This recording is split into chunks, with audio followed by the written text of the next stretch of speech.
വിഷ്ണുപ്രകാശ്, പ്രതിഷേധക്കാരുടെ ആവശ്യം എന്താണ്? അവർ എന്തൊക്കെ കാര്യങ്ങളാണ് മുന്നോട്ട് വയ്ക്കുന്നത്?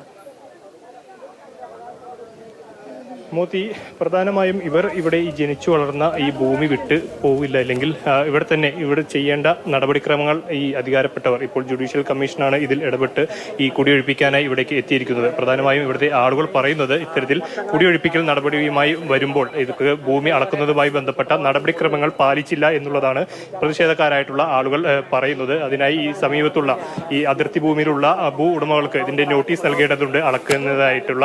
അത് നൽകിയിട്ടില്ല, അത് പാലിക്കാതെയാണ് ഇപ്പോൾ കുടി ഒഴിപ്പിക്കാൻ വരുന്നത് എന്നുള്ളതാണ് പ്രധാനപ്പെട്ട ഈ പ്രതിഷേധക്കാരുടെ ഇപ്പോഴത്തെ ആവശ്യം. എന്നാൽ അഭിഭാഷക കമ്മീഷൻ ഇത് പറയുന്നത് കോടതി ഇതിനു വേണ്ട നോട്ടീസ് എല്ലാം നൽകിയിട്ടുണ്ട്, ഇനി ഒരിക്കലും ആ നോട്ടീസ് നൽകേണ്ട കാര്യമില്ല, അത് നൽകില്ല എന്ന് വന്ന സ്ഥിതിക്ക് ഇന്ന് തന്നെ ഈ നടപടി പൂർത്തിയാക്കും. ഇത്തരത്തിൽ ഇവരെ കുടിയൊഴിപ്പിക്കാനുള്ള നടപടികളുമായി മുന്നോട്ട് പോകുമെന്നുള്ള വാദത്തിൽ തന്നെയാണ് അഭിഭാഷക കമ്മീഷൻ ഉറച്ചു നിൽക്കുന്നതും. കഴിഞ്ഞ 1970-കളിൽ തൊട്ടാണ് ഈ കേസ് കോടതിയിൽ എത്തുന്നത്. ആദ്യകാലങ്ങളിൽ ഇവർക്ക് അനുകൂലമായിട്ടുള്ള ഈ കുടുംബങ്ങൾക്ക് അനുകൂലമായിട്ടുള്ള വിധി വന്നെങ്കിലും പിന്നീട് അത് ഉയർന്ന കോടതിയെ സമീപിക്കുകയും അതിൽ അനുകൂലമായിട്ടുള്ള ഈ സ്വകാര്യ വ്യക്തിക്ക് അനുകൂലമായിട്ടുള്ള ഒരു ഉത്തരവാണ് വന്നത്. ആ ഉത്തരവ് നടപ്പിലാക്കാനാണ് ഇപ്പോൾ ജുഡീഷ്യൽ കമ്മീഷനും ഇവിടേക്ക് എത്തിയിട്ടുള്ളത്.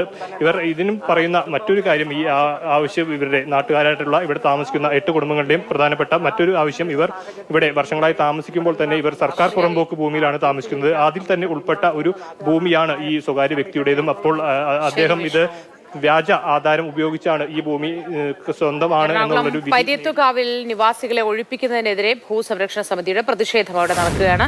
തർക്കഭൂമി അളക്കുന്നതിന് വേണ്ട നടപടിക്രമങ്ങളൊന്നും പാലിച്ചില്ല എന്നാണ് ഇവർ പറയുന്നത്. അതുകൊണ്ടാണ് അവിടെ പ്രതിഷേധം ഇപ്പോൾ നടക്കുന്നത്. വിഷ്ണുവാണ് വിവരങ്ങളുമായി ചേർന്നത്.